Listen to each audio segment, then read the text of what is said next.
Entonces ahora sí empezamos con la entrevista. Ya, En ok. realidad, bueno, los puntos que vamos a abordar es sobre un poco tu historia de vida, ¿no?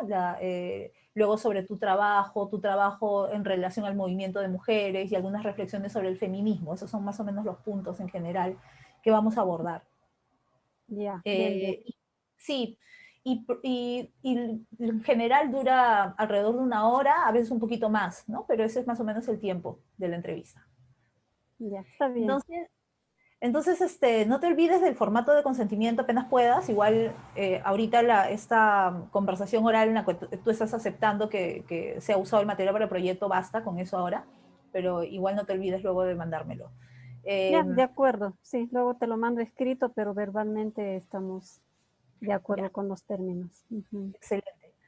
Bueno, yo sé que todo el mundo, Tania, te pregunta sobre tu organización o sobre tu trabajo como congresista, pero yo quisiera empezar con tu historia de vida, ¿no? ¿Qué recuerdos de los primeros años o qué recuerdos tú consideras importantes para lo que eres ahora? ¿Qué contextos, ¿no? ¿Qué cosas de tu vida? Bueno, yo siempre pienso en mi historia familiar, personal, como un punto de partida, porque mi entorno familiar, que además tiene orígenes quechuas, de una familia de quechohablantes, abuelos y abuelas que tienen una riqueza cultural en varias líneas, diríamos, ¿no? En la cosmovisión, la agricultura, algunos valores colectivos, la literatura, la lengua misma, algunos conocimientos que no necesariamente las aprendemos en el ámbito educativo formal, son las que me han dado como el cimiento para tener seguridad de mí misma y para reafirmarme como una mujer indígena procedente de una cultura originaria, ¿no? Pero también porque mi entorno familiar es de personas que tal vez no conscientemente, pero uno cuando los reflexiona, se da cuenta de lo potente que es eso, y es que tienen mucha sabiduría, ¿no? Por ejemplo, mi madre sabía mucho de medicina tradicional, mi abuela, que todavía hoy está viva, está con nosotros, tiene muchas prácticas culturales propias del pueblo andino, y entonces son los elementos que de algún modo son referentes culturales que me permiten tener seguridad para decir lo que digo, para plasmar aquello que tal vez dentro del debate respecto a las identidades no siempre entran con mucha fuerza, sino cuando uno los dice en primera persona, ¿no? Incluso para llegar a otros. Y bueno, yo soy de una familia ayacuchana de la provincia de Víctor Fajardo, somos 7 hermanos, 5 mujeres, 2 varones. Yo creo que tuvimos la suerte y la oportunidad, y digo suerte porque no siempre las familias desplazadas después de los tiempos de violencia aquí en Huamanga tal vez accedieron a muchas oportunidades respecto a la educación, principalmente, y es que nosotros logramos tener ese derecho básico a ir a la escuela, al colegio, a la universidad, que además es otro de los elementos que cuando se habla de las identidades indígenas o de los pueblos originarios se pone en cuestión, ¿no?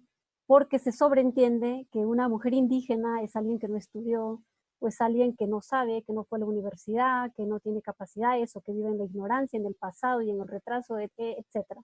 Entonces son todos estos estereotipos que de algún modo se convierten en una carga de discriminación múltiple, hacen que las diferencias terminen siendo barreras y no riquezas, ¿no? Entonces, yo más bien creo que debe haber una mirada más amplia y sobre todo en generaciones como la mía, que viene de familias habitadas en espacios digamos, de ámbito urbano y en un contexto de desplazamiento forzado, pero que hemos sabido de algún modo salir adelante, como muchísimas familias en el Perú y en Ayacucho principalmente. Entonces yo me asumo como una mujer quechua, de orígenes andinos. Mi condición de desplazada no significó el corte territorial ni cultural con mi origen, al contrario, mantenemos siempre lo urbano rural o comunitario con lo urbano y esta relación cultural también identitaria, ¿no? Eso, digamos, es algo para mí muy, muy importante cuando me remito a mi propia historia, a mi condición tal vez personal, pero que luego se extiende a una condición colectiva, ¿no? ¿Y podrías hablar un poquito más del desplazamiento? Sí, a ver, yo, a ver, tengo memoria desde cuando estaba ya tal vez aquí en Huamanga, sí, cuando empezaba tal vez la etapa del Pronoí, que en este caso es jardín, ¿no? El nivel inicial. Yo estudié desde el nivel inicial aquí en Ayacucho, en Huamanga, pero mis padres migraron eh, tal vez entre el 84, 85, es decir, cuando yo ya había nacido. Yo nací en Cayara, pero crecí en Huamanga. Y ha sido tan difícil ese contexto porque, claro, vienes a un territorio desconocido, eh, mi padre habla perfectamente el castellano, él es docente de educación básica alternativa, ahora jubilado, pero mi madre apenas hablaba castellano, ¿no? Y ella no había ido a la educación superior, ella quedó en el nivel primario incompleta, pero que tuvo que aprender forzosamente a hablar el castellano, a manejarse en la ciudad, a generar economía desde oficios de sobrevivencia, y en realidad fuimos parte todos de esa forma de sobrevivencia porque desde pequeños empezamos a trabajar y en mi familia tenemos una cultura de trabajo, pero desde pequeños, ¿no? Que tampoco ha sido como una, digamos, algo que carguemos como un peso encima y nos sentamos como tal vez maltratados de ninguna manera, al contrario, tal vez el origen de nuestra familia, además porque en el ámbito comunitario todos cooperan, todos trabajan, los niños igual hacen actividades de campo, entonces para nosotros era como una cuestión normal, ¿no? Como algo que más bien era necesario para salir adelante. Y poco a poco mis paisanos fajardinos también ocuparon espacio territorial aquí en Huamanga. De hecho, vivimos en una zona en donde hay muchos fajardinos de la provincia del centro sur, y toda la periferia de Huamanga es ocupado por provincianos. O sea, huamanguinos netos, que tal vez son de familias bien específicas, son del centro de Huamanga, pero la periferia son desplazados, ¿no? Y entonces yo cuando entré a la escuela y ya empecé a aprender estos nuevos conocimientos formales, por supuesto que no aprendí el quechua en la escuela, ni mucho menos cuestiones identitarias, ni de la cultura, ni nada. Excepcionalmente algunos temas, pero no es la escuela el espacio en donde no aprendí el quechua, ¿no? Más bien fue el espacio familiar, comunitario, ¿no? Y, y bueno, ya habitamos aquí hace muchísimos años. De los 7 hermanos, los 6, por ejemplo, hemos sido atendidos por parteras, ¿no? Y mi padre, que ayudaba en el trabajo de parto, junto con una partera.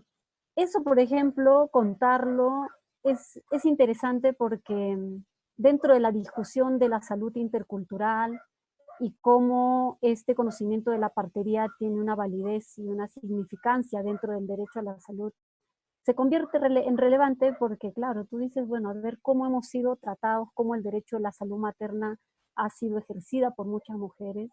Y ya la última hermana de la familia, la última, ella sí pudo acudir a un centro de salud, pero que tampoco fue de las mejores, ni el trato correcto, adecuado, ni afectuoso. Y entonces en carne propia uno también ha podido ver todas estas barreras eh, eh, culturales, ¿no? Dentro del derecho a la salud, por ejemplo.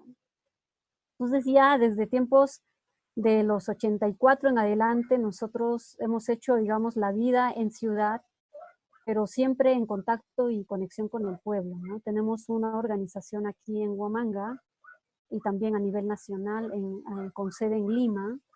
Y todos en el proceso de desplazamiento han empezado a tomar contacto con los nuevos habitantes en el sentido de habitar la nueva ciudad, pero con procedencia fajardina. Y desde muy joven yo he ido incorporándome a estos procesos organizativos, ¿no? A los 11 años empecé haciendo arte, elaboración de retablos ayacuchanos, dibujo y pintura, conocer el telar en cintura, la recuperación de tintes naturales a través de un programa de trabajo que tuvo Chirapa, que es la asociación indígena que lleva años trabajando aquí en Ayacucho. Pero esa experiencia me permitió también tejer redes de niños y adolescentes en esos años con otros, ¿no? De nivel nacional, y luego impulsar también los propios, ¿no? En mi pueblo, por ejemplo, forjamos un frente estudiantil Hijos Callarinos, y nuestro propósito era educarnos, o sea, ir al colegio, a la universidad, y luego volver al pueblo para motivar a los niños a seguir estudiando, o a compartir lo que habíamos aprendido, ¿no? Desde la literatura, la matemática, las ciencias sociales. Entonces, desde muy chica me he involucrado en procesos organizativos, en la red New Hanchik, luego en el Frente Estudiantil Hijos Callarinos, luego forjamos ya un espacio más intercultural también con otras redes de niños y adolescentes. Impulsamos la red de jóvenes indígenas a nivel del Perú el año 2000, en 2011 para adelante. El 2010, junto con hermanas andinas y amazónicas que ya llevaban un proceso de encuentro y afirmación de la identidad indígena en Perú, constituimos la Organización Nacional de Mujeres Andinas y Amazónicas de Perú, la ONAMIAP. Yo fui la primera secretaria de Juventud que tuvo la ONAMIAP el año 2010. Impulsamos el proceso de juventudes, que hasta la fecha es vigente, con muchas dificultades de articulación por las cuestiones geográficas, de distancia, el apoyo logístico, los recursos que se necesitan para fortalecer cada base, pero estamos ahí tejiendo el movimiento. Y a nivel internacional, ya con el Enlace Continental de Mujeres Indígenas, desde el 2004, ya habíamos empezado a tener participación en espacios internacionales, ¿no? Para mí el 2004 fue determinante, y es algo que siempre lo digo, porque es la primera vez que pude conocer hermanas indígenas de todo el mundo, del continente americano, asiático, africano, y entonces para mí eso era verme reflejada en mi propia historia, en mis propios sueños, en mi propia vida, y dije, qué espectacular estar aquí, ¿no? Entonces me sentí parte de ese proceso, hasta la fecha seguimos participando en ello. Y bueno, ya en el camino también va teniendo algunas dificultades uno, ¿no? En el momento de ejercer ese empoderamiento, que no es tan sencillo ejercerlo, ¿no? Así es. Wow, o sea, tú llevas toda, desde muy pequeña entraste y tomaste contacto con el movimiento social, ¿no? De lo intercultural. ¿Y qué dirías que es lo que te ha inspirado a hacer este trabajo que realizas? Yo creo que siempre es esta posibilidad que uno tiene de generar cambios, ¿no? Junto con otros. Desde muy pequeña yo siempre tenía la idea de que estando juntos podíamos hacer más fuerza, estando organizados podíamos tener una voz más fuerte, estando organizados podemos demostrar que podemos también construir propuestas, y mi convicción por hacer cosas no solo pensando en mí, sino en los demás, es lo que siento que me ha conducido a esto, que tampoco es que lo haya planeado, ¿no? Porque hay cosas que uno no planifica, sino se da en el transcurso de tu vida. Sin embargo, no he renunciado a algunas prioridades personales, ¿no? Por ejemplo, la educación superior, o formarme en algunos cursos, en algunos temas. He accedido a algunas oportunidades muy claves en mi proceso también de liderazgo, por ejemplo, en la formación en derechos indígenas y los mecanismos internacionales. que es gracias a una beca que obtuve el año 2009 y que me ha permitido conocer justamente el marco jurídico internacional y todo el sistema de Naciones Unidas y los mecanismos de denuncia. Entonces, eso ha ido fortaleciendo como la necesidad de que todo lo que uno aprenda no se quede con uno, sino empiece a ir implementándolos, compartiéndolos, aplicándolos. Entonces, tú vienes después de hacer un curso y no te quedas con eso, ¿no? O sea, dices, ¿qué hago? Pero si tenemos derecho a la tierra y el territorio, ¿cómo no vamos a defender lo que está ocurriendo en el territorio, ¿no? ¿Cómo no vamos a defender el proceso de consulta si el convenio 169 reconoce el derecho de consulta? Si la Declaración de Naciones Unidas sobre los Derechos de los Pueblos Indígenas reconocen el derecho a la propiedad colectiva, al derecho territorial, a la libre determinación como pueblo originario. Entonces han sido varios elementos que de alguna manera han configurado mi compromiso personal pensando siempre en lo colectivo. No he tenido ambiciones por cargos ni por títulos, o sea, es algo que lo digo abiertamente, sin temor a nada, porque no es eso lo que en el fondo uno busca, ¿no? Porque lo que tú buscas siempre es que lo que hagas tenga un impacto positivo, te sientas feliz, te sientas también satisfecha de que lo que haces está surtiendo efecto en un cambio para mejorar condiciones de vida, para estar bien, para generar cultura de paz, para reivindicar los derechos que están escritos, y todo lo que en el discurso se puede decir, que esas las podamos materializar de manera concreta, ¿no? Yo creo que eso es. Tania, ¿y tú sientes que tu trabajo ha modificado tu propia experiencia de vida personal? Sí, bastante, bastante. Personal, familiar también. Porque uno va también desaprendiendo cosas en el proceso. No todo lo que uno adquiere ni en el espacio académico ni en el entorno inmediato es lo absoluto y la última palabra. Y para mí ha sido un proceso bastante de autocuestionamientos, incluso partiendo desde la construcción de mi identidad o la recuperación de la identidad indígena y la afirmación también de otras identidades que uno va teniendo en el proceso de la vida misma. Y entonces ha sido como preguntas y respuestas permanentes, ¿no? Y dudas también temores, también tal vez dudas que en el camino se han ido deliberando de a poco. Yo, por ejemplo, no me asumía indígena antes de conocer la experiencia de los pueblos originarios en el mundo, antes de tener el espacio para desarrollar, digamos, el ejercicio práctico y de reflexión sobre casos concretos y los derechos indígenas. O sea, antes de eso, tal vez tu conciencia de identidad es pasiva, vives, sin embargo, vives hablando quechua, vives cantando, vives comiendo la comida tradicional, en fin, pero no hay una reflexión profunda, no hay una valoración crítica. Pero acceder a la información, acceder a los espacios de formación, ayudan muchísimo. Y a mí me ha permitido también cuestionarme muchos aspectos de mi historia personal y familiar, y en el entorno familiar también ha significado un giro en relación a cómo nos vemos, quiénes somos, de dónde somos y qué queremos, ¿no? Que son, digamos, las preguntas básicas que uno se hace en cuanto se ve también parte de un colectivo. No me asumí feminista, por ejemplo. Sin embargo, pude compartir bastante espacio con hermanas feministas en el mundo internacional, nacional. Para mí fue muy complejo entender el término mismo del feminismo, porque claro, el concepto, además mal comprendido, mal difundido, mal desarrollado en el común de la gente, es que el feminismo es contrario a los hombres o feminismo es contra los hombres y entonces uno dice, bueno, no vamos a caer en una comprensión de esta naturaleza, sino a entender qué es realmente el feminismo y qué corrientes de feminismo también se han desarrollado a lo largo de la historia, ¿no? Y qué referentes tenemos del feminismo, ¿no?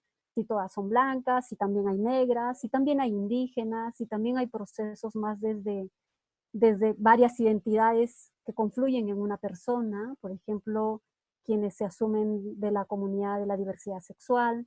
Todo eso lo he ido aprendiendo en el camino, conviviendo, aprendiendo en la defensa misma de los derechos como mujeres. Y entonces ahora puedo decir con mucha seguridad, por supuesto que tengo también posiciones diferentes sobre algunos temas y que no está mal, porque hay de todo y hay posiciones de posiciones, pero creo que eso no merma, no afecta el sentido del feminismo en sí, que tiene que ver con esta reivindicación de los derechos que tenemos como mujeres, ¿no? Entonces ha sido como un proceso lento, la verdad que de mucha autocomprensión también de uno mismo, de la propia historia personal, familiar, comunal y también organizativa. Y a la fecha puedo decir que no es un proceso concluido, porque también hay nuevos temas que nos invocan y que nos llaman a hacer reflexiones profundas, ¿no? Entonces, no es algo que haya terminado con conocer o haber participado con hermanas feministas y estar luchando en las calles por la igualdad sustantiva de las mujeres, porque yo creo que hay otros nuevos temas que nos colocan a seguir profundizándolos y a seguir mirándonos con otros ojos o con nuevos ojos, ¿no? Tania, ¿qué es para ti el feminismo? Bueno, yo considero que el feminismo es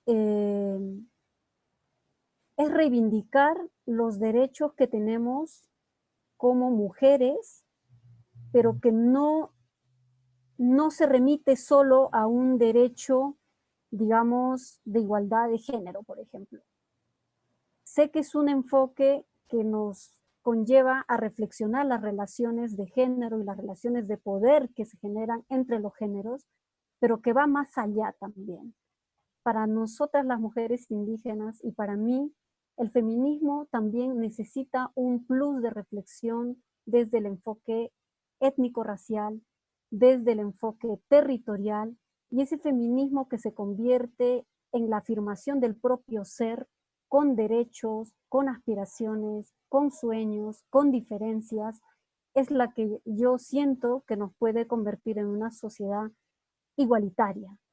Igualitaria en el sentido más sustantivo de la igualdad. O sea, no es equiparar igual con igual y que todos somos iguales, digamos, a la simple vista, ¿no? O sea, no es igualdad que pasa porque todos seamos igualitos y todos seguimos un patrón de educación. Al contrario, la igualdad en la que se reconocen las diferencias.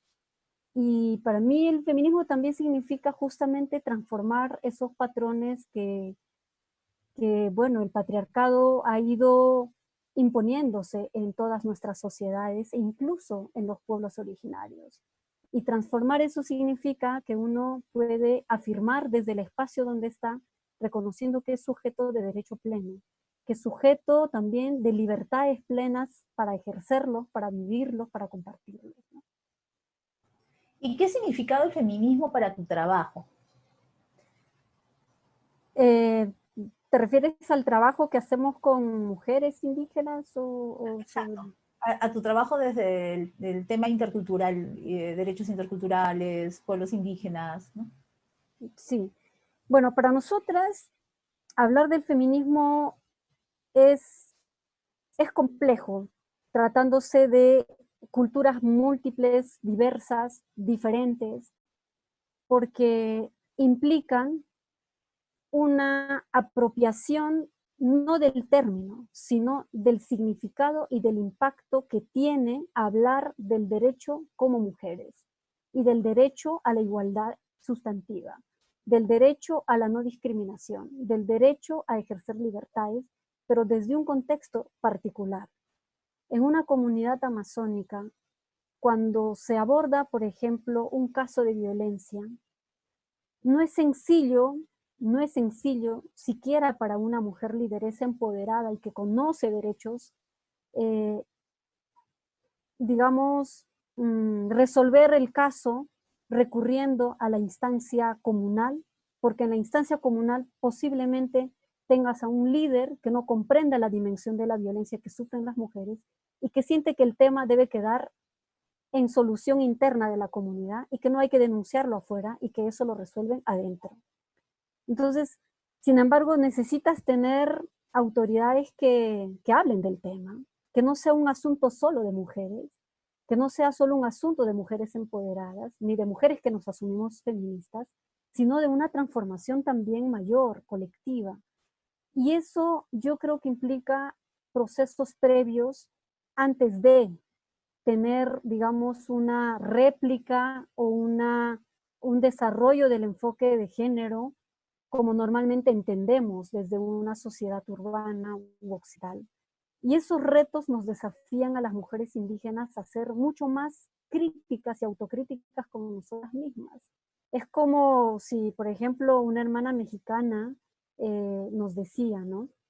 Hermana, pero aquí tenemos que hacer una autopsia cultural, ¿no? Porque no es posible que hoy por hoy en nuestros pueblos las niñas sean vendidas, sean negociadas hacia un matrimonio con un adulto, con alguien que la niña obviamente no, ni siquiera tiene la decisión propia de lo que está haciendo, de lo que va a ser su vida. Entonces creo que hay muchos elementos que en nombre de la tradición y de las culturas se han ido sosteniendo y argumentándose como propias o como las que ocurren y entonces hay que aceptarlas. Y un primer aspecto que las mujeres indígenas y yo, y también desde mi propia experiencia personal, hemos cuestionado es justamente aquellas tradiciones que merman y vulneran los derechos humanos, como las que no deben seguir reproduciéndose en las generaciones anteriores. Y eso se hace aún más complejo desarrollarlas en un territorio indígena, porque no vives sola, no eres tú solamente como mujer. O sea, perteneces a un colectivo y hay derechos que se entrecruzan y que necesitas mirarlo. Por ejemplo, cuando nosotros hablamos de las formas de violencias en plural, es porque no solo es la violencia de género que de por sí ya nos afecta tremendamente, pero también es la violencia ambiental, es la violencia territorial, es esa violencia institucional que se ejerce también contra los cuerpos de las mujeres cuando salen a defender el agua, cuando salen a defender sus tierras. Entonces no puedes desconectar lo uno con lo otro y tampoco renunciar a alguno por priorizar lo otro, ¿no? Y es lo que nosotros en colectivo siempre reflexionamos. No puede ser posible que defendamos el territorio cuando el primer territorio, que es nuestro cuerpo, está siendo vulnerado, ¿no? O sea, defendemos el territorio, la madre tierra, la naturaleza, en tanto defendemos nuestro propio territorio como cuerpo, espíritu y todo lo que querramos, digamos, definir y valorar desde lo propio como cultura andina, amazónica.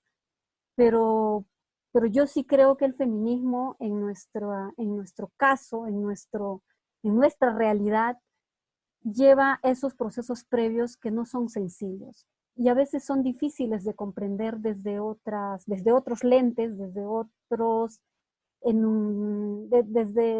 otras enunciaciones de feminismos que yo respeto muchísimo, me sumo a ellas porque son justas también, pero no pueden ser ni la receta ni la fórmula que vaya a resolver de la misma manera como se resuelve en un espacio citadino, lo haga en un espacio rural, indígena, comunitario.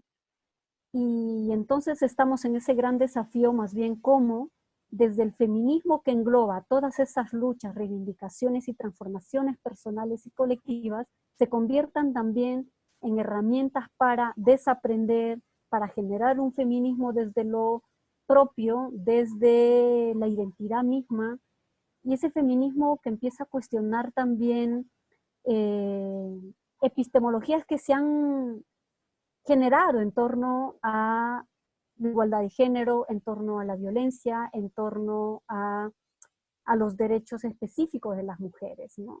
Entonces, sí hay varios elementos que creo que desde el movimiento indígena estamos poniendo en el tapete de la discusión sobre el feminismo, pero no es para necesariamente contradecir o no avalar lo que otro o las otras hermanas hacen, sino más bien para llamarnos mutuamente a una construcción de feminismos que respondan también a realidades específicas, a condiciones que hacen que las discriminaciones no sean solo de género.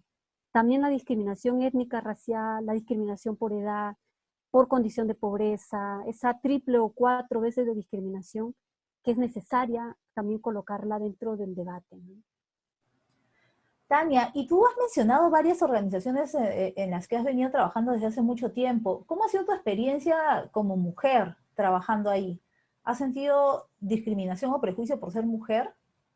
Yo creo que todas en nuestra historia personal vivimos momentos, situaciones en las que sentimos discriminaciones permanentes, latentes, vigentes y hasta justificados. Y justificados no por nosotras, sino justificados por la sociedad, por el entorno y por quienes ejercen estas prácticas discriminatorias. Sí, bastante. Yo creo que desde el espacio de la escuela crecemos viendo cómo se nos trata de distinta forma a los niños y a las niñas, cómo hay ciertos privilegios que se asumen para los que son hombres y ese entorno en donde, aunque vas en contracorriente tú, siempre hay que ir luchando contra eso, ¿no? Es como, por ejemplo, nosotros en el espacio juvenil con otras compañeras, hace ya un par de años decíamos, bueno, somos conscientes que esto debe cambiar, pero ¿cómo hacemos para que cambie? Porque parecemos empoderadas, pero solas, ¿no? Y hay otras barreras también institucionalizadas, parte de las estructuras normalizadas, y entonces uno va enfrentando permanentemente tratos muy desiguales.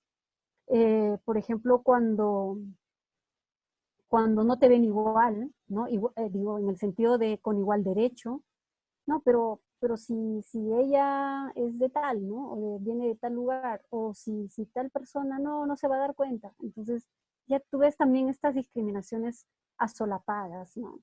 En el ámbito laboral también, ¿no? No necesariamente en el espacio actual en donde trabajo, porque más bien nosotros luchamos y trabajamos porque estas desigualdades en el ámbito laboral y en cualquier otro ámbito no sean prácticas normalizadas, sino en otros espacios en donde uno ha trabajado, ¿no? Ya sea en el espacio estatal o en el espacio más privado o incluso en el espacio informal, ¿no? Ya sea de una economía de sobrevivencia, o sea, tú ves los tratos que están en tu entorno y en esa relación cotidiana y sufres ese tipo de discriminaciones, ¿no? Por edad, por tu apariencia, por tu forma de hablar, por tu forma de, eh, por varias razones que se cruzan a sí mismas y entonces te vas preguntando por qué ocurre en esto, ¿no? Por qué se ha normalizado?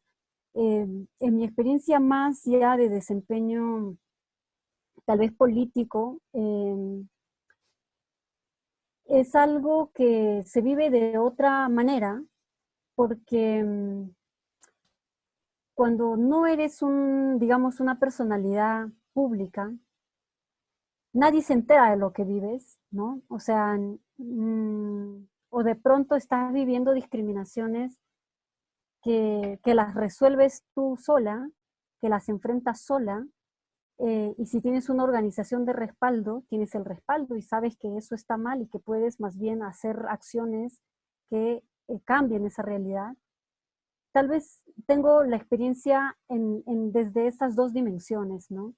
El espacio organizativo para mí ha sido un soporte también para no hacer que estas vulneraciones, sobre todo las discriminaciones, terminen ni disminuyendo capacidades, al contrario, reafirmándolas con más fuerza para revertir este escenario. Pero también lo otro es que hay cosas de las que personalmente vives, la enfrentas y las tienes que procesar, ¿no? Porque sabes que no va a cambiar, sabes que eso va a ocurrir y termina ocurriendo en la cotidianidad. Ya cuando uno tiene una función pública y tiene un cargo de poder o de autoridad que además recae en tu persona, lograr que estas prácticas sean sancionadas, sean denunciadas, visibilizadas y que uno tiene que ser la primera en denunciar lo que vive, es algo mucho más tal vez por un lado complejo, porque tienes un compromiso no para ti, sino para los demás, ¿no? Entonces, te ayuda también a tener esa, por un lado, fortaleza, pero a cargar siempre el desafío de no permitir que eso sea una práctica normalizada. Y en el Parlamento, seguramente para algunos que normalizan la discriminación, yo no habría vivido ninguna situación de discriminación, ¿no? Pero si uno profundiza y reflexiona, y en cada relación que uno establece con el otro, y ves cómo es el trato, cómo se dan las calificaciones públicas, y eso sin mencionar el uso de los medios de comunicación y las redes sociales, porque usas un sombrero, porque usas un traje, o porque reivindicas tu identidad, o porque hay una concepción de la identidad bastante folclorizada, en fin, son varios elementos a las que uno va enfrentando más como tal vez de manera pública, ¿no? Mi proceso organizativo, nosotros hacíamos denuncias de casos de discriminación, emprendimos campañas de lucha contra el racismo y la discriminación, junto con los hermanos afrodescendientes, denunciamos al programa La Paisana Jacinta, el Negro Mama, hicimos una denuncia internacional ante Naciones Unidas, fuimos parte de los procesos de, digamos, de reflexión, de debate, cómo podemos hacer para que la televisión peruana no sea un instrumento para reproducir discriminación, ni la denigración a la imagen andina ni afroperuana. Pero fíjate, han pasado tantos años, desde el año 2005, que creo que empieza el programa La Paisana Jacinta, y hasta la fecha son los mismos temas sobre los cuales se discute, se debate, y nos topamos con personas que, que repiten lo mismo, ¿no? Que están reproduciendo las mismas prácticas que hace años nosotros ya los habíamos identificado como nocivas para la afirmación de la diversidad cultural de nuestro país. Entonces creo que hay varios escenarios en los que uno va midiendo también el nivel de empoderamiento y las capacidades que quedan en cierta forma limitadas si es que no tienes ese soporte social colectivo. Y para mí ejercer en el Parlamento una función como la que tuvimos pudo ser posible gracias también al soporte social, colectivo, las organizaciones, los colectivos de mujeres, los pueblos indígenas, todos ellos que te motivan obviamente a no bajar la guardia ni a sentir que estás sola, ¿no? Sin embargo, hay procesos en donde también sí sientes que estás sola, ¿no? Porque hay procesos que no han terminado su ciclo y entonces no necesariamente están tan fuertes como uno quisiera, ¿no? Pero bueno, son los desafíos siempre permanentes con los que hay que luchar. Claro. Y un poco ahora hablando de tu trabajo, ¿cuáles son las estrategias que has utilizado al trabajar desde tus organizaciones? Para nosotros siempre la organización, fortalecer la organización ha sido una de las prioridades, porque sabíamos que teniendo una organización fuerte podíamos promover un siguiente nivel de organización. Nosotros empezamos siendo adolescentes de barrios periurbanos y luego nos constituimos en una red regional que abarque a provincias, que abarque a jóvenes no solo desplazados, migrantes, sino también a jóvenes que se encuentran en sus lugares de orígenes, y luego articular con hermanos amazónicos, aymaras, a nivel del Perú. Entonces, siempre hemos considerado que fortalecer la organización tiene que ser la primera tarea. Y tal vez como estrategia, estrategia que hoy se convierte, digamos, en una metodología y propuesta institucional de Chirapaj, del cual soy parte, es trabajar en la formación, en derechos, en identidad y en instrumentos que permitan ese reconocimiento como sujetos con derechos, con responsabilidades, con sueños, pero que tienes la herramienta suficiente para promover lo que te propones. Y entonces la parte formativa que nosotros hemos tenido ha tenido un digamos, una entrada desde lo identitario. Y no es, digamos, una entrada identitaria en donde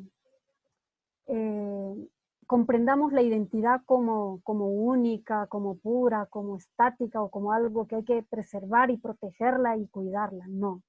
Más bien es una construcción de una identidad dinámica, cambiante, recreativa, innovadora y de afirmaciones múltiples, de múltiples formas de las identidades y que no anula otras identidades de las que uno puede también ser parte. Y esa apertura de comprender la identidad como en el espectro más amplio, más diverso, yo creo que nos permite ser también mucho más inclusivos y no caer en, por un lado, ni en fundamentalismos ni en idealismos respecto a las culturas, sino tener valoraciones críticas sobre la cultura. Esa es una entrada que ha desarrollado Chirapas desde sus distintos ámbitos de intervención, local, nacional, con mujeres, con jóvenes, con pueblos originarios. Y yo puedo decir que es algo que a mí me ha permitido tener como tal vez la mente más abierta al diálogo, al respeto de las diversidades. Y el ámbito educativo, que es algo en donde, claro, está en las manos de los docentes que están a cargo de la escuela, de una materia. Sin embargo, creemos que el ámbito educativo no debe estar divorciado del ámbito comunitario. Es más, yo sí creo que la presencia de las acciones que hacemos los colectivos y las organizaciones deben tener cierta cabida en el ámbito formal de la educación.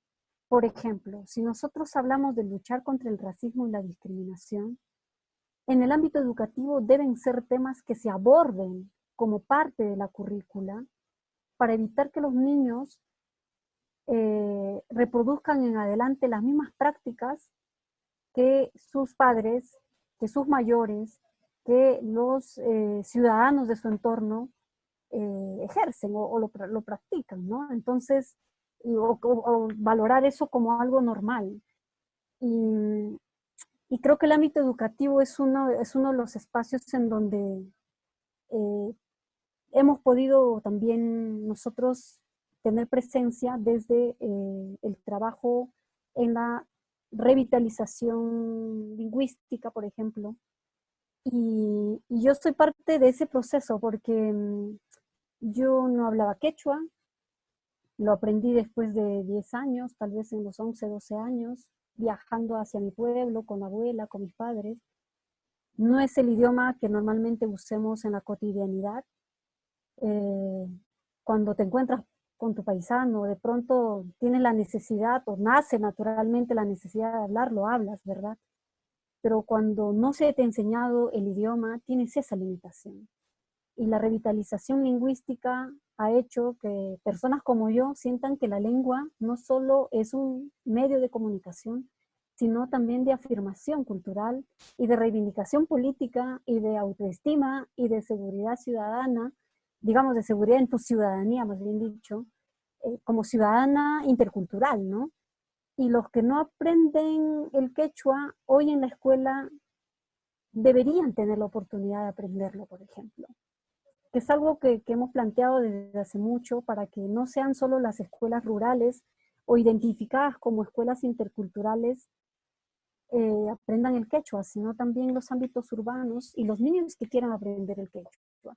Entonces, para nosotras, las mujeres indígenas, sí creemos que esos elementos culturales son la entrada de un empoderamiento que puede transformar historias y también colectivos mayores, ¿no? Digamos, esas tres, la organización, el espacio de la escuela, el, el abordaje del tema desde la identidad para nosotros es fundamental. Por eso, muchas veces cuando nosotros hablamos del feminismo, acuñamos la identidad como parte de ese feminismo, un feminismo con identidad, un feminismo propio, un feminismo que afirme el ser indígena sin necesidad de, digamos, de contrariar necesariamente las luchas de otros sectores, no, sino empezar a hacer esa reflexión crítica de las cosas que hay necesidad de hacer, de discutirlas, ¿no? En esa línea yo creo que hemos ido creciendo todas, tanto indígenas como no indígenas, feministas como no feministas, así creo que eso es muy positivo. Tania, y si tuvieras que como escoger entre dos de los proyectos más importantes en los que has participado, ¿cuáles serían?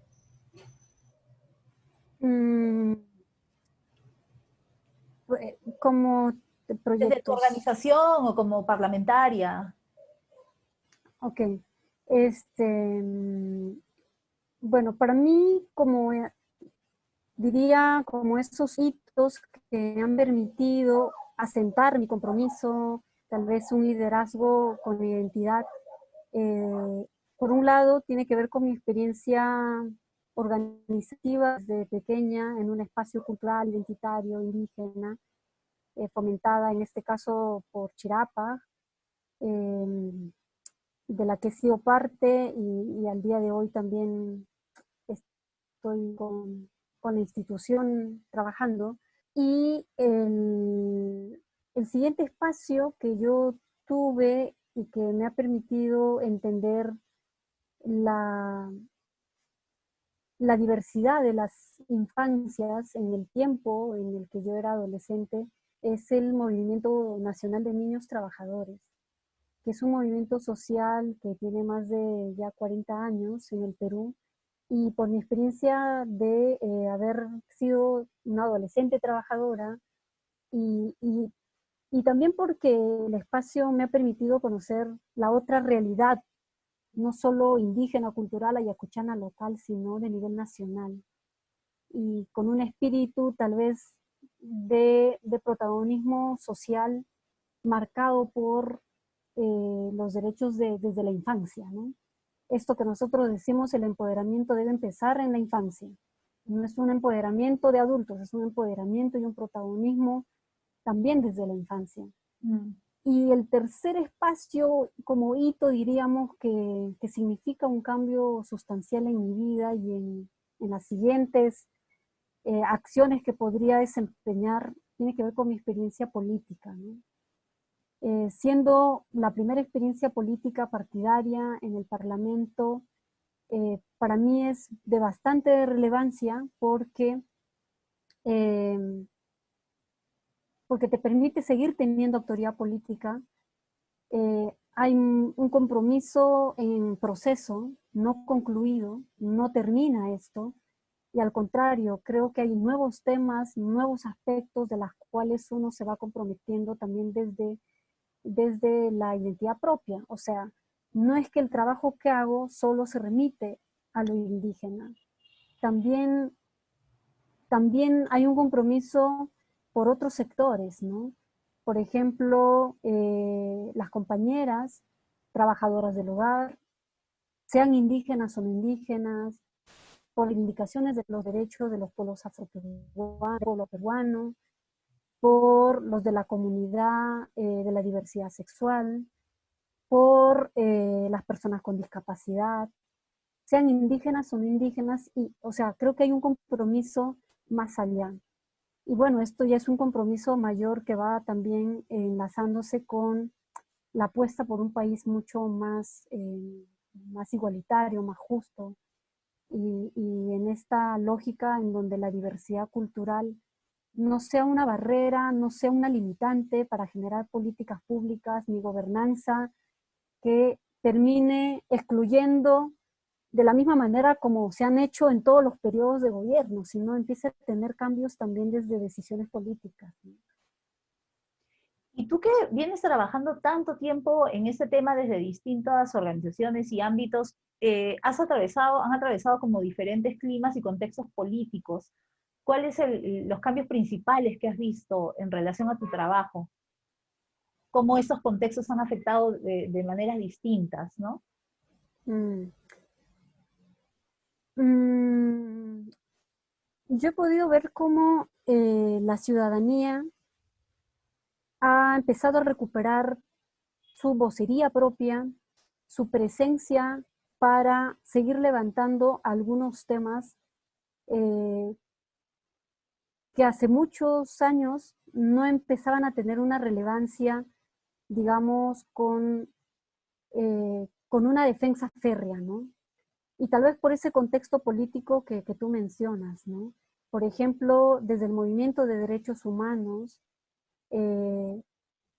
para defender la democracia, para defender la justicia, la memoria, es algo con el que, digamos, yo también he crecido, ¿no? Porque en Ayacucho los eventos y las acciones que han tenido las organizaciones de derechos humanos para defender la memoria, la justicia, han sido, digamos, desde el espacio más regional, pero yo he podido notar que en el contexto, por ejemplo, del periodo parlamentario anterior, en donde la impunidad volvía a ser como la respuesta del Estado, y de pronto tienes una ciudadanía que recobra esa memoria y sale para defender su memoria, su democracia, su justicia, a mí me pareció realmente valiosa, poderosa, y que debe ser una reacción no coyuntural necesariamente, sino un ejercicio permanente para seguir defendiendo lo que es justo, para seguir defendiendo esa memoria que permite justamente tener ese mejor escenario de cultura de paz, de justicia y de reparación para todos quienes hemos sido afectados en general y las víctimas directas, ¿no? Eso, digamos, es algo que yo he podido notar como un cambio, no sé si cambio, pero de pronto el contexto político y las situaciones que nos ha tocado enfrentar desde el Parlamento, también lo han hecho desde la ciudadanía de una manera tal que uno puede sentir que los peruanos no están dormidos, no están pasivos, no están conformes. Hay una actitud más bien de resistencia, incluso diría yo de rebeldía por la injusticia, ¿no? Entonces, eso me parece fundamental. Y lo otro tiene que ver más bien eh, con este problema de corrupción con la que luchamos permanentemente desde todos los espacios en donde nos vemos y condenamos estos tipos de actos, porque finalmente somos la gran mayoría los afectados, y la gran mayoría somos la gente, o sea, pobre, de economías precarias, y entonces también la gente se ha visto identificada con esta lucha contra la corrupción, y hemos visto cómo las acciones no necesariamente de una mayoría parlamentaria, porque no fuimos mayoría, tuvo un repliegue, ¿no? Y un impacto en la reacción de la ciudadanía. Entonces tienes la lucha por la justicia, por una memoria con verdad y no impunidad, pero también la lucha contra la corrupción, importante. Y el tercer, digamos, evento o respuesta que a mí me parece valioso resaltar, tiene que ver con la defensa de los derechos de las mujeres y la lucha contra las violencias que enfrentamos. Los colectivos de mujeres desde los espacios distintos y la marcha Ni Una Menos y las otras marchas siguientes que han tenido además una réplica a nivel nacional y global, han marcado hitos bastante relevantes dentro de la historia de las mujeres, digamos, no solo las que defienden los derechos, sino de la historia de todas las mujeres. Porque estoy segura que una niña que va a la escuela y que de pronto se entera de un caso de denuncia o de una situación que está ocurriendo en su escuela, porque ocurren de estos casos, tocamientos indebidos, acosos sexuales, violaciones, etcétera, también se está preguntando por qué ellas están viviendo eso y por qué no pueden salir a marchar y por qué, y al ver que otras mujeres marchan también sienten que hay una necesidad de tener voz. Y lo hemos visto, por ejemplo, en las distintas marchas, la participación de las niñas. Hemos tenido nosotros desde la Comisión de la Mujer mesas de trabajo con niños, niñas y adolescentes, y la verdad es que a mí me parecía totalmente tan acertado poder escuchar a los niños y a las niñas. Era como un pequeño parlamento, ¿no? En una sala del Congreso, y todas ellas opinando con una voz tan fuerte y diciendo: no es posible que las niñas en la escuela no tengamos derecho a denunciar. La página de Sí se ve, no, ni siquiera lo conocemos.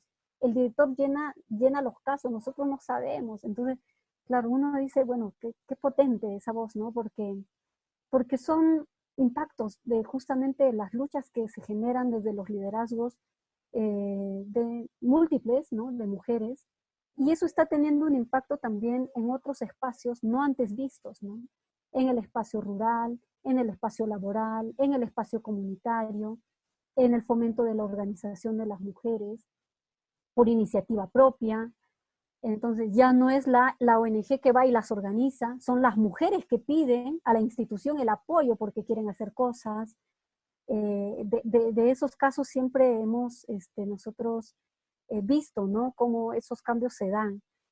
Entonces yo plantearía estas 4 tal vez escenarios que marcan hitos también dentro de la historia de las mujeres, que de algún modo somos parte de esa acción política colectiva, pero que yo creo que no tienen que ser coyunturales y ojalá no sean porque hay una coyuntura que nos obliga a hacerlo, sino sean reivindicaciones permanentes en el tiempo y que sean prácticas que nos permitan seguir tejiendo esa unidad diversa, ¿no? Porque es necesaria. Y hemos salido convencidas de que sin una, eh, una ciudadanía organizada, una colectividad que levanta su voz, sin el soporte de los ciudadanos, no eres nadie en el Parlamento. Y aunque creas que lo eres, no lo eres realmente. Y, o sea, yo he salido totalmente convencida de eso y porque nuestro trabajo se ha remitido siempre con la gente. O sea, no ha habido un solo proyecto de ley que presentó porque se nos ocurrió, sino porque hay una demanda expresa, porque hay una necesidad, porque la validamos con ellos, con ellas, porque había que hacerlo en el momento indicado y no esperar más. Algunas no pasaron, no lograron aprobarse, y creo que son esos desafíos permanentes sobre los cuales hay que seguir siendo vigentes dentro de la política. Tania, ¿y ahora en qué proyectos estás? ¿En qué estás Bueno, trabajando? actualmente estoy asumiendo la responsabilidad del programa Mujeres Indígenas en Chirapac. Desde ese programa nosotros acompañamos procesos organizativos desde el nivel comunitario hasta el nivel más internacional, en este caso continental. Chirapac en este periodo al 2023 tiene la coordinación del Enlace Continental de Mujeres Indígenas. Estamos, por un lado, también incidiendo en los espacios internacionales, pero haciendo que esa incidencia internacional baje hasta el espacio local y que la agenda de las mujeres indígenas sea parte de la agenda pública de los derechos de las mujeres en general de todo el país. Hay un proceso formativo que Chirapac tiene desde el año 95 que también estamos retomando. Hemos podido desarrollar distintos módulos de formación sobre temáticas distintas en relación a derechos indígenas, de mujeres, instrumentos internacionales, también sobre emprendimientos económicos. Una de las líneas más importantes tiene que ver con la lucha frontal contra las violencias, desde la autonomía física, económica y también la libre determinación de los pueblos, ¿no? Que parte por esta también derechos territoriales colectivos. Eso, y no hemos perdido el nexo con las bases organizativas. Al contrario, creo que la labor en el Parlamento me permite seguir estando en contacto con distintos sectores, como las trabajadoras del hogar, como con las organizaciones de víctimas de la violencia del 80 al 2000, con mujeres migrantes en Lima. Es uno de los temas que queremos nosotros impulsar, que hay necesidad de hacerlo. Mi estancia en Lima, porque yo empecé a vivir en Lima el 2015 hasta el periodo parlamentario, actualmente estoy en Ayacucho, he podido ver que en Lima muchas de las mujeres, así como hombres, son de culturas indígenas las que habitan actualmente en las distintas partes del territorio limeño. Sería seguramente para algunos muy atrevido decir que necesitamos políticas interculturales para indígenas en ámbitos urbanos. Yo sí creo que necesitamos. Yo he podido ver situaciones muy particulares de hermanas paisanas ayacuchanas en Lima, de origen quechua hablante, aymara hablante, de lenguas amazónicas, que tienen que enfrentar a un conjunto de barreras para acceder a los servicios públicos. Y claro, como no pertenecen a una región, diríamos, Cucho, que tiene más del 80% de quechua hablantes, entonces no tendrían derecho a exigir una sin discriminación. Y sin embargo, lo son. Sin embargo, son de necesidad importante. Ver a nuestras hermanas de Cantagallo, por ejemplo, abogar por servicios básicos y que llevan años sin tener un espacio de vivienda, sin tener agua potable, sin tener electricidad, sin tener acceso a comunicación, de internet, siquiera para que los niños hoy aprendan desde la virtualidad. A mí me parece que es una de las brechas que teniendo 10 minutos al Palacio de Gobierno, no se traduzcan estas en políticas también interculturales que coberture a este grupo de población que vive en ámbito urbano capitalino. Esto es uno de los temas que nosotros venimos también desarrollando y empezando a construir una intervención en ámbito capitalino. Y ojalá en adelante esto nos permita también tejer este nexo con mujeres indígenas, no solo desde la mirada comunitaria rural, sino también desde el espacio en donde residen las mujeres, ¿no? Tania, y tú también has estado en la academia, en la universidad. ¿Cómo percibes esta relación entre la investigación y el activismo, ¿no? Mm. Yo creo que de un tiempo aquí se están dando algunos cambios muy interesantes. Se pueden notar, por ejemplo, la presencia de actores indígenas, académicas indígenas, en espacios académicos herméticos que antes podíamos verlo a simple vista, ¿no? O un espacio muy selecto, muy selectivo en la conformación de ciertos paneles, incluso para abordar derechos indígenas. Yo recuerdo cuando en 2011 se generó el debate respecto al derecho de la consulta y el gran debate sobre quiénes son los pueblos indígenas, quién es indígena, quién no es indígena. Se organizaban paneles de discusión de académicos que respetuosamente, por supuesto, valoramos los aportes que ellos tengan, pero no tenías a un indígena presente, sea dirigente, líder, activista o académico. O sea, no era tan visible. Hoy creo que poco a poco la academia empieza a entender que las miradas desde la perspectiva indígena y desde la actoría propia de los indígenas es fundamental.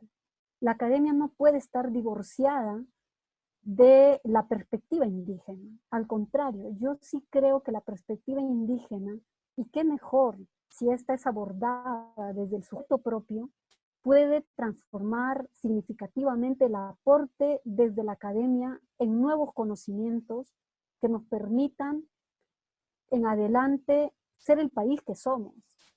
Porque, por ejemplo, cuando alguien habla de racismo y discriminación, que hace un par de horas creo que vi un flyer circulando sobre un panel sobre el racismo y la discriminación en el Perú, y alguien decía, oye, todos son hombres para empezar, no hay ningún indígena, ¿no? Y claro, son estas prácticas sobre las cuales uno siempre termina observando, objetando incluso, porque sí sería poderoso escuchar a alguien que en carne propia también vive esas situaciones, esos eventos en donde se ve afectado, y no solo desde la mirada teórica o la mirada del supuesto, ¿no? O de la subalternidad en donde no tienes voz, ¿no? Entonces, yo creo que hay ciertos cambios, todavía no son lo suficientes. Creo que la academia tiene que abrir su mente, su mirada, su visión, incluso la metodología de abordar los temas.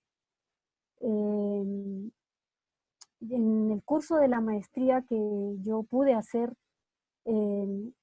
También pude ver con mucha satisfacción cómo desde el enfoque del desarrollo humano sí se pueden abordar distintas temáticas vinculadas al desarrollo, contemplando el enfoque intercultural, la perspectiva indígena. Y yo creo que ese es un aporte enorme porque podrían tener un impacto en las políticas públicas, incluso en la conceptualización misma, ¿no?, de algunos aspectos, como por ejemplo la que desarrollaba el derecho a la identidad, ¿no? Cómo comprender la demanda de un hermano aguajún cuando pide que en su DNI él pueda ser definido como aguajún y que en su DNI pueda estar alguna imagen de su territorio, un recurso natural o de fauna propia en el sello que tiene en la tarjeta de identidad, ¿no? ¿Qué significado tiene para un pueblo indígena que en su DNI diga que es indígena, ¿no? O sea, ¿cómo comprendemos eso? Y claro, yo me ponía a pensar, claro, no es algo en el que necesariamente hayamos pensado, pero yo creo que es importante escucharlo, porque no es solo la tarjeta de DNI, es muy más allá, ¿no? Y en relación entre la investigación y el activismo feminista, ¿tú tienes alguna reflexión? O sea, ¿has visto algo, alguna relación en el trabajo que has realizado?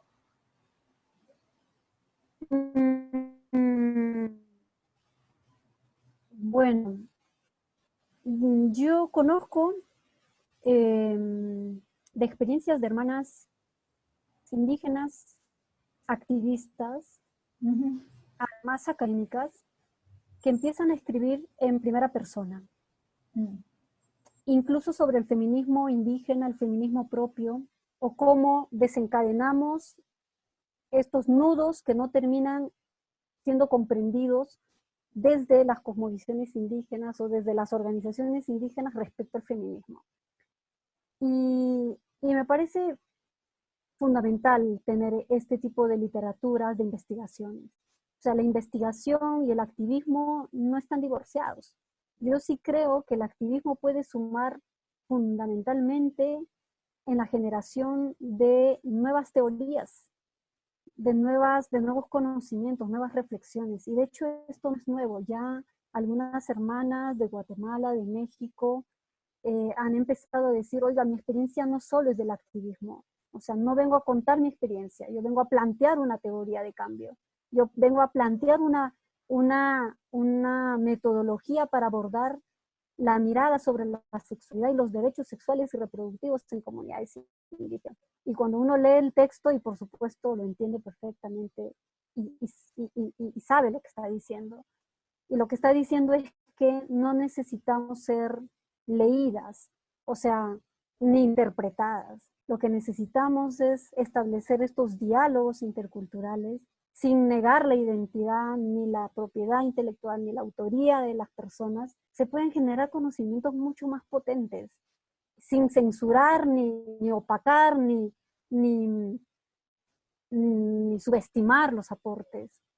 O sea, yo más bien creo que en algo de verdad que la academia puede ser transformada incluso desde esta mirada intercultural, ¿no?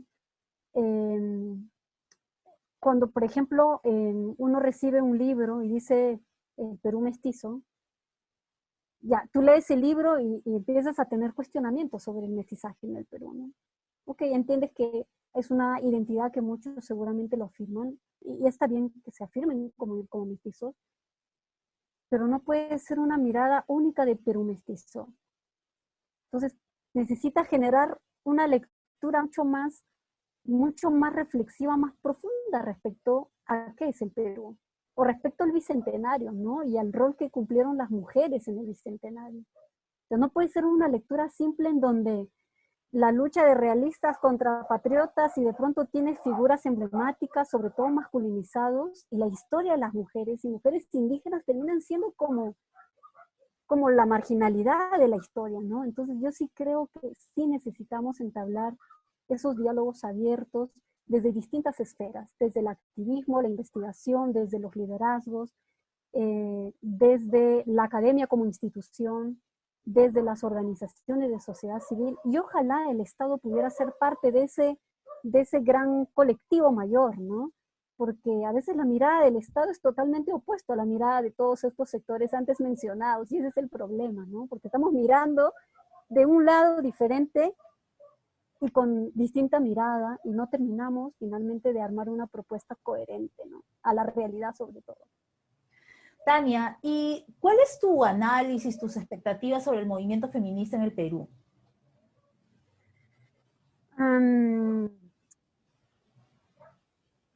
El movimiento feminista en el Perú, yo creo que ha recobrado una fuerza importante, sobre todo en la lucha contra las violencias y la incidencia en relación a la participación política de las mujeres. Los derechos sexuales y reproductivos también, ¿no? Además son, digamos, las agendas más prioritarias del movimiento feminista, en las cuales yo creo que coincidimos en varias y también luchamos por lo mismo, y desde distintos frentes hemos sumado a que eso pueda levantarse como una demanda global desde las mujeres. Pero yo creo que hay una generación bastante abierta al feminismo. La sola presencia de jóvenes feministas en el ámbito educativo, académico, permite que esto no sea solo un asunto de la organización o del movimiento, sino también se convierte en un asunto público dentro del espacio educativo, el espacio laboral, el espacio institucional y el espacio político.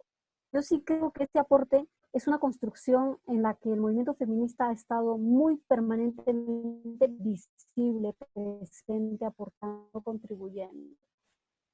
Tengo una referencia positiva de las hermanas, de instituciones que llevan años trabajando el tema en el Perú y levantando los derechos de las mujeres, y hemos podido además ser parte de varios de los proyectos que ellas han impulsado para lograr la paridad y alternancia en los espacios de participación política en los 3 niveles ahora, y que se celebra, y creo que hay que digamos, hacerlo nuestro, ¿no? Para exigir que se cumpla a cabalidad. Pero yo sí creo que el feminismo también tiene que no ser tan citadina ni limeña. Yo creo que el grupo más fuerte, el colectivo más fuerte del feminismo en el Perú está en Lima. Lo noto así, lo he percibido así. Sin embargo, empiezan a tener algunas voces también en otros territorios, e impulsos de colectivos, de jóvenes, de mujeres, que levantan, digamos, la bandera de lucha desde el feminismo, y con reivindicaciones muy concretas, ¿no? Por ejemplo, los derechos sexuales y reproductivos, o el aborto legal y seguro, o el derecho a la identidad de género, o el reconocimiento de la identidad a la comunidad LGTBI, en fin. Yo creo que necesita fortalecerse y nutrirse no solo de esa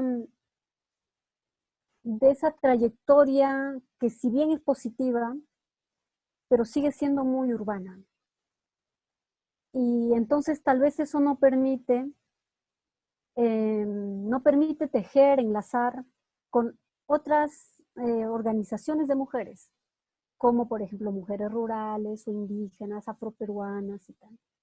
Sin embargo, hay espacios que compartimos, debatimos temas, levantamos propuestas, incidimos conjuntamente y estamos visibles conjuntamente, pero tal vez hace falta mucho más este espacio para entendernos, para conocernos, para dialogar, para abrir esa mente, ese corazón, ese pensamiento, ¿no? Pero yo sí creo que también ha dejado buenos frutos, diríamos, de ese trabajo de años, y que debemos a esas luchas, o sea, que le debemos a esas luchas varias de las cosas que están traducidas en normas y en leyes también, ¿no? Y en relación a eso, ¿cómo ha sido tu trabajo con otras organizaciones de mujeres en el país? Sí, en nuestro caso, en el nexo, la relación que tenemos con las mujeres es diversa, o sea, desde las mujeres que se dedican a la agricultura, eh, mujeres artesanas, desde ámbitos comunitarios rurales, eh, mujeres que se dedican al empleo informal, digamos comerciantes, por ejemplo las mujeres del mercado Huancaru en Cusco, así como ellas de otros mercados de abastos. Si tú ves, por ejemplo, estas diversidades de mujeres que están organizadas, que tienen su gremio, que tienen su junta directiva, están, diríamos, en parte llevando un proceso diferente. Yo me preguntaba a mí misma, ¿qué pasaría si ellas tuvieran la oportunidad de encontrarse con otras diversidades de mujeres y de mujeres lideresas, luchadoras, fuertes?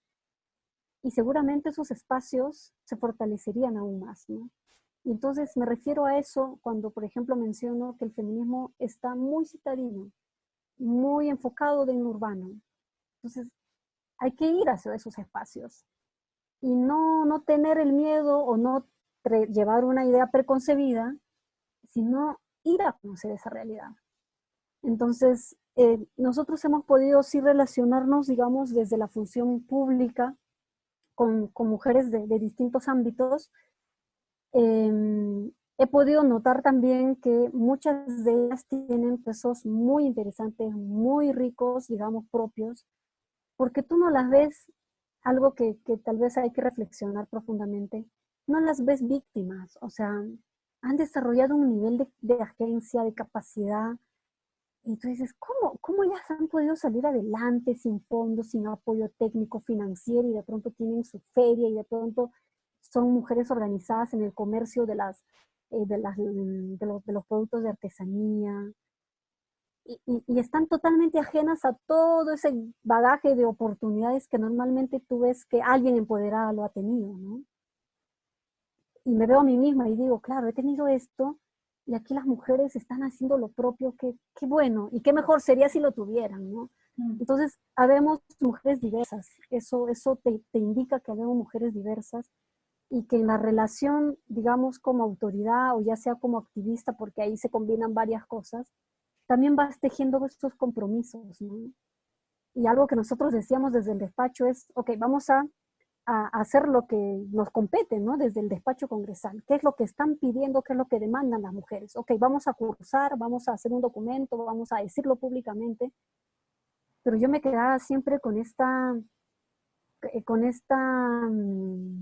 necesidad de no dejarlo solo en la gestión, ¿no? Que hay necesidad de llegar hacia ellas, de tener el espacio para conversar con ellas, de articularnos todas como ese país diverso, y en donde esas diferencias de procesos no sean como las que nos cataloguen, las que nos definan quiénes somos, sino lo que realmente queremos cambiar como país, ¿no? Mm. Como mujeres, me refiero. Y ya has mencionado en algunos proyectos de las conexiones o de las redes que han logrado ustedes tener con organizaciones de mujeres en otros países. ¿Podrías hablar un poco de eso? A través del Enlace Continental de Mujeres Indígenas, nosotros, bueno, nosotras, estamos articuladas a nivel de América Latina, México, Centroamérica y Norte. En estas regiones hay distintos procesos. Respecto al Perú, por ejemplo, ¿no? Por hacer una mirada también reflexiva y de un aprendizaje global. En México tienes académicas indígenas que afirman su identidad desde el espacio académico y han generado muchísima literatura, mucho conocimiento escrito, investigaciones propias. Y ves que hay una capacidad técnica no solo de activismo puro, sino también capacidad técnica profesional formada, ¿no? Y con mucha experiencia en el ámbito internacional, dentro de las instituciones estatal, privada y de organismos internacionales. En Perú tal vez eso es cada vez más lento o de a poco se da, pero en México sí se nota un gran avance respecto a la presencia indígena y de mujeres indígenas frente a esta interlocución con el Estado mismo, ¿no? Y claro, tienes más presencia de mujeres indígenas en el Parlamento. En Centroamérica ocurre algo similar, sobre todo si uno ve los países como Guatemala, sobre todo Guatemala en Centroamérica, más o menos Panamá. Panamá hace muchísimos años que no tenía parlamentaria indígena y este año recién tuvieron a la primera mujer cuna asumiendo el cargo de parlamentaria en Panamá. En Guatemala ya tuvieron varias mujeres indígenas, todavía menos en proporción a no indígenas, pero bueno, tienes a una mujer política maya, Rigoberta Menchú, con un partido indígena, y tienes movimiento de mujeres indígenas en el ámbito político. En Perú apenas tal vez estamos gestándolo, pero hay avances muy sustantivos en relación a otras regiones. En el norte pareciera extraño, parecieran poco creíble, pero yo veo que en el norte, Canadá y Estados Unidos, hay un liderazgo de mujeres indígenas más visibles, pero además con una trayectoria histórica importante, que no siempre las vemos, porque bueno, porque es Estados Unidos, o porque es Canadá, o porque creemos que en estos países no hay indígenas, y al contrario. Por ejemplo, en Canadá, la medicina indígena y la partería indígena está institucionalizada. Incluso la academia hace parte de la investigación sobre el tema.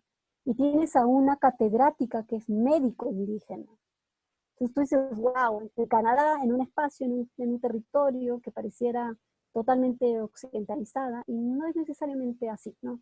En Estados Unidos también tienes a muchas lideresas históricas que tienen trayectorias bastante aleccionadoras porque han tenido que vivir la negación de derechos, la opresión y represión permanente del Estado, el despojo territorial, la criminalización, además el racismo, no solo basado en el color, ni a los afroamericanos, o sea, el racismo y la discriminación hacia los indígenas es también fuerte, muy fuerte.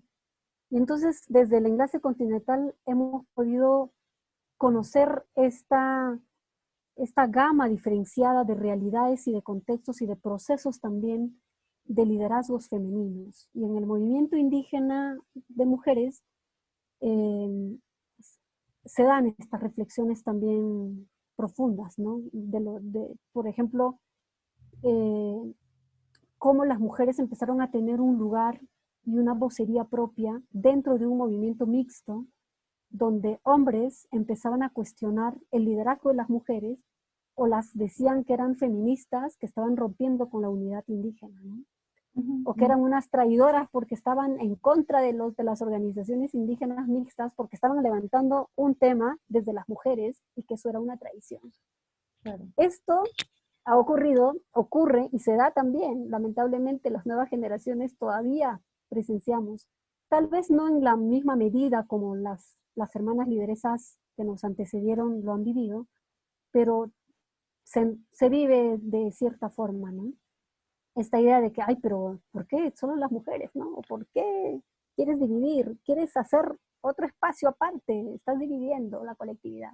Pero bueno, esas son las taras con las que se han enfrentado y nos enfrentamos permanentemente. Y en Perú yo creo que estamos en un proceso de fortalecimiento y de afirmación de la identidad cada vez más clara y más firme, ¿no? Y tal vez por el contexto duro que toca vivir a los pueblos tanto andinos como amazónicos. La negación, la invisibilidad, la represión, el despojo territorial también, o la presencia extractiva sin responsabilidad social ni ambiental, está haciendo que los liderazgos indígenas emerjan con fuerza. O sea, eso que se convierte en una opresión y un problema, para nosotros se convierte también en una oportunidad. Y esa oportunidad que lamentablemente se generó a partir del Baguazo el año 2009, porque por fin fuimos visibles para el Estado peruano, porque por fin se dieron cuenta que había una visión distinta de desarrollo y de país, y que por fin miraban a los pueblos como sujetos de derecho para una consulta previa. Entonces, eso marca en esta historia del movimiento indígena, ¿no? Y las mujeres indígenas organizadas cada vez más sólidas, con liderazgos que emergen desde distintos ámbitos, desde lo comunitario hasta lo nacional e internacional.